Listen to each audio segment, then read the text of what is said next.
में इंतखाबात के हवाले से कुछ गहमा गहमी शुरू हो चुकी है और कैंपेन हो रही है। ख़ास तौर पर पाकिस्तान मुस्लिम लीग नून और पाकिस्तान पीपल्स पार्टी अपनी जो भी क़ुव्वत है पूरी इस मामले पे लगा रही है। ख़ास तौर पर पंजाब में हम देख रहे हैं कि ज़बरदस्त हलचल है और पंजाब से जो अब तक की इतलात आ रही हैं वो मिली जुली हैं।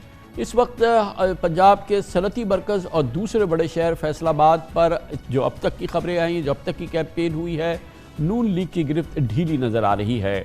2013 के इंतखाबात में इसी फैसलाबाद से कौमी असम्बली की 10 नशिस्तों पर नून लीग ने क्लीन स्वीप किया था, लेकिन 2018 के इलेक्शन में नून लीग यहाँ से महज 3 नशिस्तें निकाल सकी थी, जबकि बाकी तमाम सीटों पर PTI कामयाब हुई थी। फैसलाबाद की सियासत में नून लीग पंजाब के सदर राना सनाउल्लाह, साबिक वफाकी वजीर आबिद शेर अली और राना अफजल मरहूम समेत कई नामवर लीगी रहनुमाओं का अहम किरदार रहा है। कौमी असम्बली के साबिक अपोजिशन लीडर राजा रियाज भी इसी शहर से सियासत करते हैं और इस बार पाकिस्तान मुस्लिम लीग नून उनकी पुश्त पर खड़ी है। बहरहाल इंतखाबात में फैसलाबाद से लगता है कि बड़े बड़े बुरुज उलट सकते हैं। खुद नून लीग ने देरीना साथियों को नज़रअंदाज किया है, जिसके एक बहुत बड़ा रिस्क लिया है। देखते हैं कि इसके नताइज इलेक्शन में क्या आते हैं। 2013 में नून लीग के टिकट पर जीतने वाले राना अफजल मरहूम के बेटे राना एहसान अफजल को भी इस इलेक्शन में नज़रअंदाज करके PTI के मुनरिफ राजा रियाज को टिकट दिया गया है।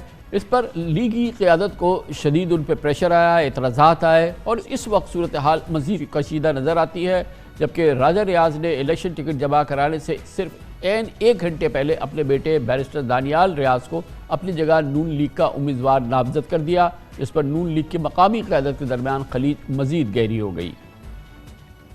दूसरी जानिब 2018 में पहली बार रुकन कौमी असम्बली बनने वाले राना सनाउल्लाह PTI के उम्मीदवार निसार जट से महज 2500 वोटों की बर्तरी से कामयाब हुए थे और इस बार भी उनका सामना निसार अहमद जट ही कर रहे हैं। इंतखाबी निशान छिन जाने और अहम रहनुमाओं से महरूमी के बावजूद PTI का फैसलाबाद के वोटर्स पर असर नज़र आ रहा है। फैसलाबाद के 10 में से 4 हलकों पर सख्त और ज़बरदस्त कांटे का मुकाबला है, जबकि इन 4 हलकों में हमारे ब्यूरो चीफ मियाँ अंजुम ने खुद वोटर से बात की और हम देखते हैं कि फैसलाबाद के वोटर्स की नब्ज़ क्या कहती है। मज़ीद सूरत हाल फैसलाबाद की जानते हैं। पंजाब का दूसरा बड़ा शहर, पाकिस्तान का एक बहुत बड़ा इंडस्ट्रियल बेस, मियाँ अंजुम हमारे ब्यूरो चीफ मौजूद हैं। मियाँ साहब बताइएगा कि वो हल्के जिनको आपने विज़िट नहीं किया, मिसाल के तौर पे जहाँ से आबिद शेर अली वगैरह इलेक्शन लड़ रहे हैं, वहाँ की क्या सूरत हाल है? बहुत शुक्रिया कामरान खान साहब। NA 102 आबिद शेर अली जो है वहाँ से उम्मीदवार हैं। PTI के हमायत याफ्ता चंगेज़ खान काकड़ हैं, मेंबर पंजाब बार कौंसल हैं। एक अच्छी कैंपेन दोनों की जानब से जारी है। गुज़श्ता रोज़ रैलियाँ निकाली गई हैं PTI की जानब से और उस रैलियों में काफ़ी बड़ी तादाद में जो थे कारकुन वो शिरकत की है उनकी जानब से। आबिद शेर अली की भी कैंपेन जारी है। आबिद शेर अली के नीचे जो सूबाई असम्बली की 2 नशिस्तें हैं, जिसमें मियाँ ताहिर जमील और राना सनाउल्लाह के दामाद अहमद शहरियार जो हैं वो उम्मीदवार हैं। उन 2 उम्मीदवारों की जानब से भी और आबिद शेर अली की जानब से भी कैंपेन की जा रही है। ये फैसलाबाद का मरकज़ कहलाता है ये वाला हल्का, जिसमें घंटाघर, उसके मुल्हिका बाज़ार, कारोबारी बाज़ार और कारोबारी मराकज़ इस हल्का में हैं। एक तगड़ा और टफ मुकाबला इस हल्के में होगा।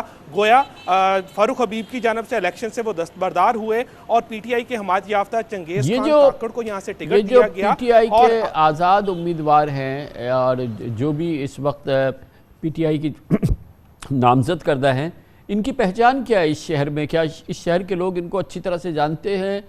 ये मारूफ लोग हैं इस शहर के, फैसलाबाद के? कुछ हलकों में तो PTI के हमायत याफ्ता जिनको टिकट जारी किया गया वो आज़ाद हैसियत में तो मारूफ हैं।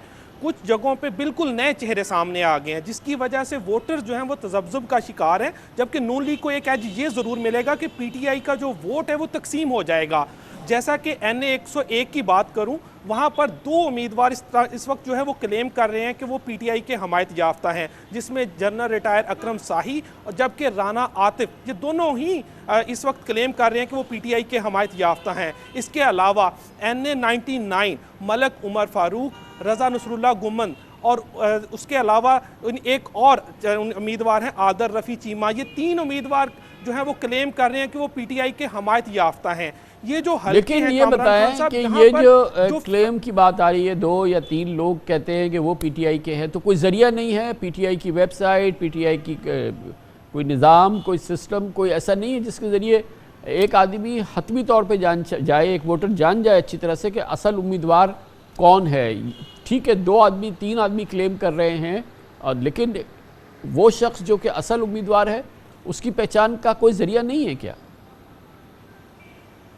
जी बिल्कुल, लिस्टें बार बार चेंज की गई कामरान खान साहब। पीटीआई की जानब से, पीटीआई की क़यादत की जानब से हर दूसरे दिन बाद कैंडिडेट चेंज किया गया। कैंपेन शुरू होती थी, कैंडिडेट का नाम तब्दील कर दिया जाता था। सोशल मीडिया पर भी दी गई, उसके अलावा मुख्तलिफ जो डिजिटल प्लेटफार्म थे वहाँ पर जारी तो कर दी गई, लेकिन उन फाइनल फहरिस्तों के बावजूद भी जो तमाम उम्मीदवार हैं वो यकजा होने के बजाय जो है एक दूसरे के मुखालिफ कैंपेन कर रहे हैं और क्लेम कर रहे हैं कि वो नज़रियाती कारकुन हैं, वो बानी पीटीआई के नामजद कारकुन हैं, और जो बाद में पाकिस्तान तहरीक इंसाफ की क़यादत है उसकी जानब जो फहरिस्तें जारी की गई हैं उसमें कहीं ना कहीं ऊंच नीच जो है वो की गई है, जिसके बाद जो है दूसरे उम्मीदवार जो है वो सामने आए हैं। जैसा कि क्लेम किया जाता है NA 101 से जो उम्मीदवार हैं पीटीआई के हमायत याफ्ता, वो कहा जा रहा है कि वो हमाद अजहर के क्लास फेलो हैं, उनके करीबी साथी हैं, इसलिए वहाँ से उन्हें टिकट दे दिया गया। नदीम आफ्ताब संधू जो पुराने कारकुन है, मारूफ चेहरा है, उनको भरपूर तौर पर